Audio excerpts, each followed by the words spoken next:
छत्रपती संभाजीनगर ग्रामीण वाहतूक शाखा ॲक्शन मोडवर आली असून गुरुवारी छत्रपती संभाजीनगर धुळे सोलापूर महामार्गावरील पाचोडू रस्त्यावर जिल्हा ग्रामीण वाहतूक शाखा पोलिसांनी अचानक वाळू मुरुम वाहतूक करणाऱ्या विना नंबर हायवा ट्रक टिपर वाहनांवर दंडात्मक कारवाई केली आहे। या कारवाईमुळे वाळू मुरुमांची चोरटी वाहतूक करणाऱ्या तस्करात खळबळ उडाली आहे।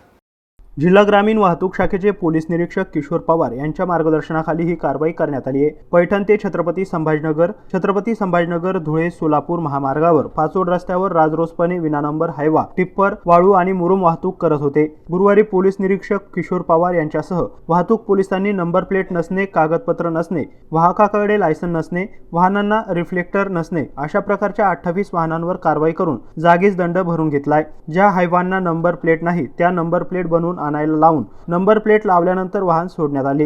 ही कारवाई झालटा फाटा आणि धुळे सोलापूर हायवे पाचोड रोडवर करण्यात आली आहे। या कारवाईत पोलीस जमादार सुखदेव लोखंडे, बळीराम लोणे, विक्रम बागल, किशोर घुगे, संतोष गिरी, केतन काळे, योगेश दारवंटे हे सहभागी होते। गौतम बनकर, एमसीएन न्यूज पैठण, छत्रपती संभाजीनगर।